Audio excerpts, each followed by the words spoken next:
సుమన్ టీవీలో మీ business promotions కోసం ఈ కింది నెంబర్ను సంప్రదించగలరు.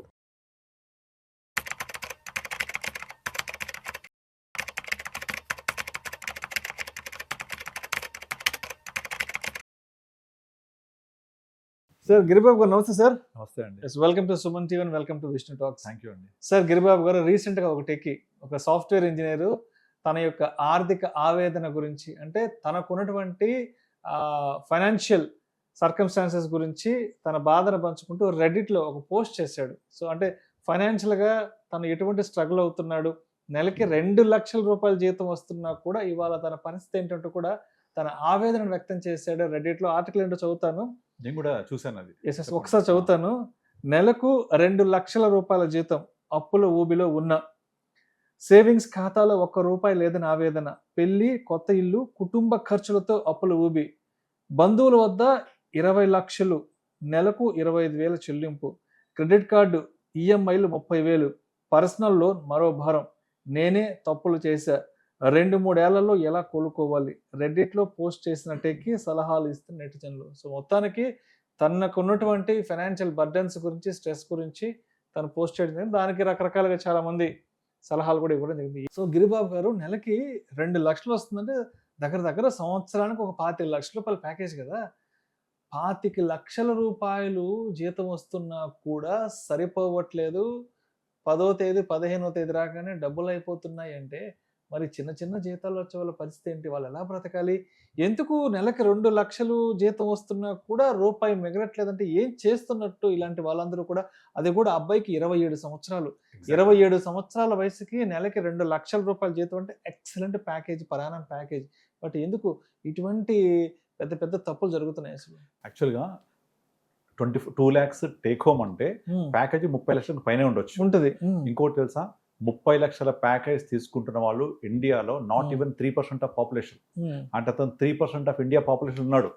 అంటే ఇండియాలో ఉన్న 30 lakhs కంటే అబోవ్ ఇన్కమ్ సంపాదించే వాళ్ళు మొత్తం 3%, అందులో ఒకతను. అంటే హిస్ 3% ఆఫ్ ఇండియా. సో అంత మంచి పొజిషన్లో ఉండి, అంత చిన్న వయసు 27 yearsలో ఉండి, నా సేవింగ్స్ ఖాతాలో ₹1 లేదు, పర్సనల్ లోన్స్ కట్టలేకపోతున్నాను, బంధువుల దగ్గర 20 లక్షల అప్పు చేసి వాళ్ళకి నెలకు 25,000 కడుతుంటే వడ్డీ కడుతున్నాడు. అసలు ఎప్పుడు తీరవాలి? ఇంకొక మిస్టేక్ ఏంటి తెలుసా అందులో అడిగే క్వశ్చన్లో, నెక్స్ట్ 2 to 3 yearsలో నేను ఎలా దీన్ని తీర్చాలని అడుగుతున్నాడు. అప్పు చేయడం, ఖర్చు పెట్టడం, పడిపోవడం, కూలగొట్టడం ఈజీ. కానీ నిలబెట్టడం, నిలదొక్కుకోవడం, అప్పు తీర్చడం లాంగ్ టర్మ్ ప్రాసెస్. కనీసం ఎంత లేదన్నా ఒక 5 నుంచి 10 సంవత్సరాలు పడుతుంది ఆయన మొత్తం యూబుల్ నుంచి బయటకు రావాలంటే. ఎందుకు? ఆల్రెడీ 2 lakhs టేక్ హోమ్ ఉంది. 2 lakhs రూపీస్ వచ్చిన తర్వాత ఈ హ్యాండ్ లోన్స్ కట్టే వడ్డీ, ఇంటి మెయింటెనెన్స్, ఇందులో అయితే సగం వెళ్ళిపోతుంది కదా. మహా అయితే మిగులుతా తనకి 70,000 మిగులుతాయి. అది వడ్డీలకు దీనికి సరిపోతాయి. పర్సనల్ లోన్ ఉంది, ఇంకా అసలు ఎప్పుడు తీరవాలి? ఇది మళ్ళీ 2 to 3 yearsలో నేను తీర్చాలంటున్నాడు. అంటే 2 to 3 yearsలో అంటే 25 లక్షలు అంటే సంవత్సరానికి ఒక 3 ఏళ్లలో 70 లక్షలు సంపాదిస్తాడు అతను ఇన్కమ్ పరంగా. 50% తినడానికే ఖర్చులుగా బేసిక్ నీడ్స్ పోతాయి. ఇక మిగిలిన 50%లో ఇవన్నీ 3 సంవత్సరాల పాటు అప్పులు కడుతూ ఉంటే ఏముండవు. దీనికి మెయిన్ ప్రాబ్లం ఏంటంటే ఫినాన్షియల్ ప్లానింగ్ లేకపోవడం. సాధారణంగా ఎప్పుడు కూడా నేను చాలాసార్లు చెప్తూ ఉంటాను, డబ్బు సంపాదిస్తే రిచ్ కారు, మనీ మేనేజ్ చేస్తే రిచ్ అవుతారు, ప్రాపర్ ఇన్వెస్ట్ చేస్తే రిచ్ అవుతారు. ప్రాపర్ ప్లానింగ్ చేసుకొని ప్రాపర్గా ఒక దగ్గర డబ్బుని కట్టేసి కూర్చోపెడితే పెరుగుద్ది. అలా కాకుండా ఆయన చెప్పిన పోస్ట్లో కుటుంబ ఖర్చులు, ఇంట్లో వాళ్ళ కోసము, పెళ్ళి, ఇలాంటివన్నీ ఉన్నాయి. ఇవన్నీ ఏంటి? Unproductive expenditure. అయితే మనకు వచ్చే శాలరీలో అన్నిటికీ కేటాయింపులు చేసుకోవాలి. ఇప్పుడు 2 lakhs రూపీస్ వస్తుంది, అందులో మొత్తం ఇంట్లో ఫుడ్ ఖర్చు, మెయింటెనెన్స్ ఇవంతా ఒక 50,000 అంటే 25% పోయిన తర్వాత ఇంకేదైనా ఓన్ హౌస్ ఉంటే అది చెప్పలేదు, ఓన్ హౌస్ ఉందా లేదా. అది ఓన్ హౌస్ లేకపోతే అదొక డిజాస్టర్, మళ్ళీ రెంట్కే ఒక 20-30,000 పోతుంది. సో అవన్నీ ప్లాన్ చేసుకొని ఎంతో కొంత మిగిలిన తర్వాత దాన్ని ఖర్చులకు ఉపయోగించుకోవాలి. అందుకే వారన్ బఫెట్ ఏం చెప్తాడు? Income minus savings should be your expenditure. కానీ ఏం చేశాడు? రివర్స్ చేశాడు. మొత్తం ఇన్కంలోంచి ఖర్చులని పోయి సేవింగ్స్ లేకుండా ఉన్నదానికి ఎక్కువ అప్పులు చేశాడు, ఎక్కువ ఖర్చు పెట్టేశాడు. Simple thing. ఇప్పుడు ఇదంతా స్వయం కృతాపరాధం. ఇప్పుడు ఈయనే కాదు, చాలా మంది మీరు కనుక ఐటీ సాఫ్ట్వేర్ ఇండస్ట్రీస్లో లాస్ట్ 5-6 yearsలో రియల్ ఎస్టేట్ భూమి వెళ్ళిపోతుంది, భూమి ధరలు పెరిగిపోతున్నాయని విపరీతంగా పర్సనల్ లోన్స్ తీసుకొని 5-6 ప్లాట్లు, 2 లోన్లు, 3 లోన్లు, తినికి లోను, వైఫ్కి లోను, లోన్లు పెట్టేసి ఇవాళ కాకపోతే రేపు దొరకదు ఇక భూమి. ఫోమో ఫియర్ ఆఫ్ ఆ, మిస్సింగ్ అవుట్. వాడు కొన్నాడు, మా బామ్మర్ది కొన్నాడు, మా బావ కొన్నాడు, పక్కింటోడు కొన్నాడు, వెనకింటోడు కొన్నాడు, నేను కొనాలి. అంటే ఏదో జనాలు మెప్పించడానికి ఇదంతా. ఎగ్జాక్ట్లీ. ఎలా కొంటున్నారు? పర్సనల్ లోన్స్, హ్యాండ్ లోన్స్, లేదా ధర వెళ్ళిపోతుంది. ఇప్పుడు వాళ్ళందరికీ చుక్కలు కనబడుతుంది. ఒక పక్కనేమో జాబ్ గ్యారంటీ లేదు, ఒక పక్క ఇన్కమ్ రేపు నెక్స్ట్ మంత్ వస్తుందో తెలియదు. ఇక్కడ పర్సనల్ లోన్ కట్టకపోతే ఎన్పిఏ 3 నెలలు కట్టకపోతే ఇమీడియట్లీ పర్సనల్ ఎన్పిఏ అయితే అన్సెక్యూర్డ్ లోను, అది ఇంకా అదొక డిజాస్టర్.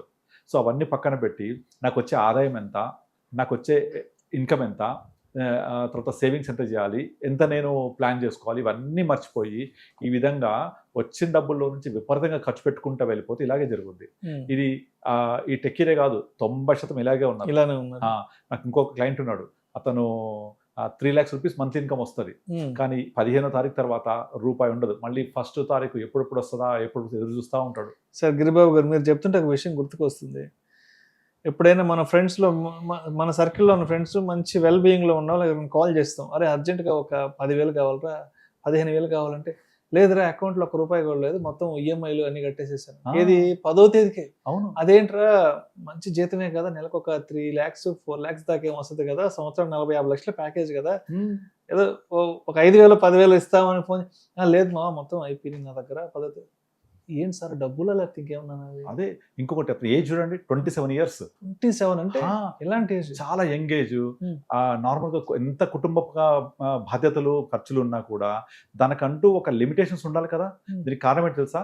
అతను ఇంత యంగ్ ఏజ్ లో 2 lakhs రూపీస్ మంత్లీ వచ్చేసరికి దాన్ని మేనేజ్ చేసే కెపాసిటీ లేకుండా పోయింది. మెయిన్ ప్రాబ్లం అక్కడ వచ్చింది. ఇప్పుడు ఫైనాన్షియల్ ప్లానింగ్ గురించి, ఇన్వెస్ట్మెంట్స్ గురించి, మనీ శాలరీని ఎలా చూసుకోవాలి ఎక్కడ నేర్పించారు మనకు మన లైఫ్ టైంలో. మనం అన్నీ కూడా ఈ ఫైనాన్షియల్ ప్లానింగ్ అంటే మన పక్కింటోడే మన ఆర్థిక గురువు, మన కొలీగే ఆర్థిక గురువు. 27 years లో ఎటువంటి అనుభవం లేదు, బహుశా 23-24కి చదువు అయిపోయి ఉంటుంది, ఇమీడియట్లీ ఎక్కడో జాబ్ వచ్చి ఉంటుంది. నెక్స్ట్ 2-3 years లో 2 lakhs ప్యాకేజ్ వెళ్ళిపోయాడు, మంత్లీ 2 lakhs.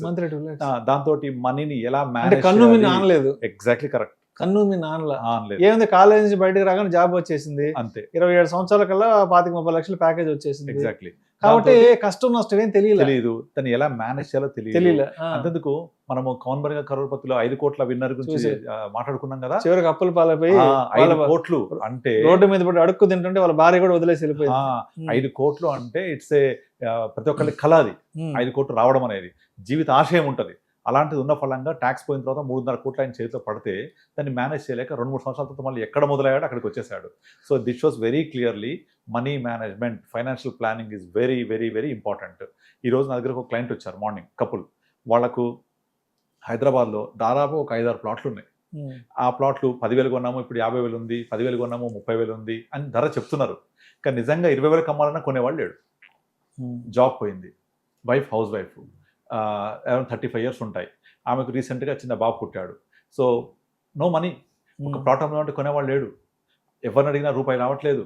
లిటరల్లీ ఎంత ఘోరమైన పరిస్థితి అంటే 2 lakhs శాలరీ, ఆమెకు కూడా శాలరీ వచ్చేది, మెటర్నిటీ వల్ల ప్రజెంట్ లేదు, లీవ్ పెట్టేసింది ఫర్ ఫ్యామిలీ కోసం అని చెప్పేసి. ఒక శాలరీతో బతకాలి, హ్యాపీగా శాలరీ వస్తుంది కదా, లైఫ్ అంతా గడిచిపోతుంది అనుకునేసరికి సడన్గా జాబ్ పోతే, ఇప్పుడు ఉన్న ప్లాట్లు కొన్నాయన్ని పర్సనల్తో కొన్నారు, అది కట్టాలి, ఇంటి కిరాయి కట్టాలి, అమ్ముదామంటే ఒక్కటి పోవట్లేదు.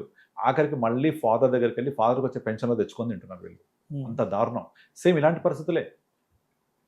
అట్లీస్ట్ ఇతనికైనా 35 years ఏజ్ వచ్చింది, ఈ అబ్బాయి ఇంకా ఘోరం 27 years. సరే, ఇంకేం చెప్తున్నాడు, నేను 3 years తీర్చేయాలి ఇవన్నీ అంటున్నాడు. Which is not possible.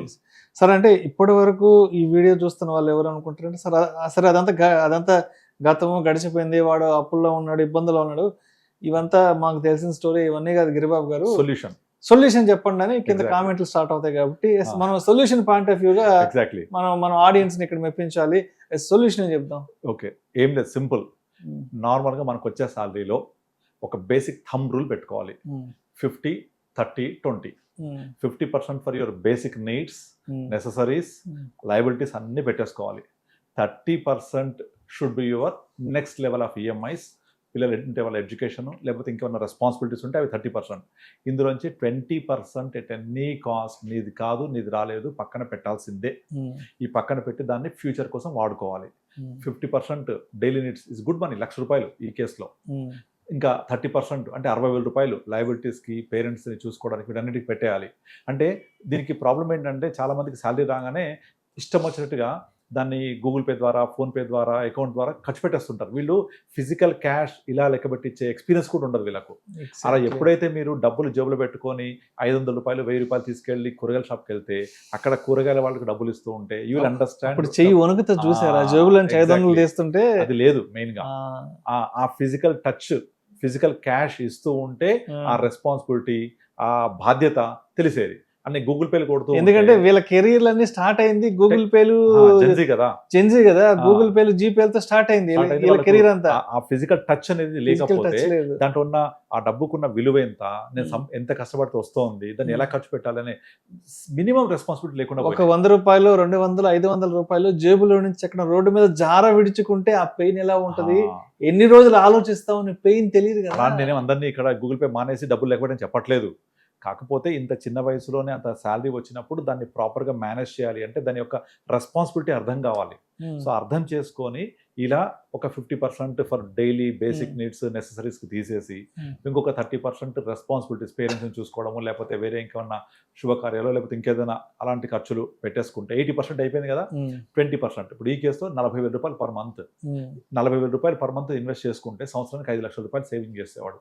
అలా లాస్ట్ 3 years నుంచి వర్క్ చేస్తున్నాడు. ఒక 15 లక్షలు సేవింగ్ అయ్యేది, అది పెరిగి ఒక 10-20% అప్రిషియేట్ అయ్యేది. 15 లక్షలు కాస్త 17-18 లక్షలు అయ్యేది. 18 లక్షలు నీ చేతిలో ఉన్నాయంటే, జేబులో ఉన్నాయంటే ఇక్కడ చేసుకుంటే ఎంత ధైర్యంగా ఉంటుంది. 3 years తర్వాత, 4th year తర్వాత అది పెరుగుద్ది, కాంపౌండ్ అవుతూ ఉంటుంది. అలా ఒక 40,000 సేవ్ చేస్తూ పోతే ఒక 10 సంవత్సరాలలో 80 లక్షల నుంచి ₹1,00,000 అవుతుంది. ఎస్ఐపి 12% ఇచ్చినా కూడా, ఏ ఫండ్లో పెట్టినా కూడా మీకు ఈజీగా మీకు ఒక 1 crore దాకా వెళ్ళిపోద్ది. 1 crore పాకెట్లో ఉంటే ఎటువంటి జాబ్ టెన్షన్ ఉంటుందా? ప్రాపర్ ప్లానింగ్ కదా. ఇప్పుడు 2 lakhs శాలరీ వచ్చేసింది, ఒకేసారి వచ్చి ఉండకపోవచ్చు. 50,000 లక్ష అట్లా జంప్ కొట్టుండొచ్చు, 3 సంవత్సరాల 2 జంపులు వస్తుంది. ఆ ఎంతెంత హైక్ వస్తుంది దాన్ని అంతంత పక్కన పెట్టుకుంటూ, ప్లాన్ చేసుకుంటూ, ఇన్వెస్ట్ చేసుకుంటూ రావాలి. ఇంకొక ఆప్షనే లేదు. అలా సేవ్ చేస్తే తప్ప మనల్ని ఫ్యూచర్ ఎవరు సేవ్ చేయలేరు. వచ్చినట్టు కన్ను వినకుండా ఖర్చు పెట్టుకుంటూ పోతే ఇలాగే ఊబిలో చిక్కుకుంటారు కదా. సో మన వచ్చే సొల్యూషన్ ఏంటంటే, ఎట్ ఎనీ కాస్ట్ మన పేరెంట్స్కి ఎలా ఉండేది, 60 దాకా జాబ్, వాళ్ళ 60 తర్వాత లైఫ్కి లిమిటెడ్ ఎక్స్పెండిచర్, వాళ్ళకు పెన్షన్, చాలా మందికి పెన్షన్ జాబ్స్ ఉండేవి, మనకు పెన్షన్ జాబ్ లేదు. మన లైఫ్ స్పాన్ అంటే జాబ్ చేసే వయసు 45-50కి పడిపోయింది, బట్ జీవించే వయసు 80 వరకు పెరిగిపోయింది. అంటే మీరు post retirement you have to stay for 30 years. So ఆ 30 years పాటు ఫండింగ్ ఎవరు చేయాలి? అవన్నీ కూడా మనం ప్లాన్ చేసుకోవాలి ఇప్పటి నుంచే. అంటే దీపం ఉన్నప్పుడే ఇల్లు చక్క పెట్టుకోవాలి, వర్షం ఉన్నప్పుడే నింపి పెట్టుకోవాలి. అది చేయకుండా ఇలా ఇష్టమైన ఖర్చు పెట్టుకుంటూ పోతే ఇలాంటి పరిస్థితులే వస్తాయి. సో సేవ్ చేయాలి, అదర్వైజ్ పాసిబుల్ కాదు. మొత్తానికి డబ్బు విషయాల్లో చేతులు కాలేక ఆకులు పట్టుకోవడం కంటే ముందే ఎటువంటి జాగ్రత్తలు తీసుకుంటే రోడ్డును పడకుండా ఉంటాము అన్న దాని గురించి చాలా చక్కగా. ఇంకొక విషయం ఏంటంటే, ఆ ఇన్వెస్ట్మెంట్ కూడా ప్రాపర్ ఇన్వెస్ట్మెంట్ ఉండాలి, లిక్విడిటీ ఉండాలి, it should beat the inflation. So different బాస్కెట్స్లో స్ప్లిట్ చేసుకోవాలి. అంతేగాని అన్ని తీసుకెళ్ళి ప్లాట్లో కొనొద్దు, అన్ని తీసుకెళ్ళి గోల్డ్ కొనొద్దు, అన్ని తీసుకెళ్ళి మ్యూచువల్ ఫండ్ పెట్టొద్దు, స్కాటర్ చేసుకోవాలి. Right sir, thank you sir, thank you so much Giribabu garu. Thank you అండి.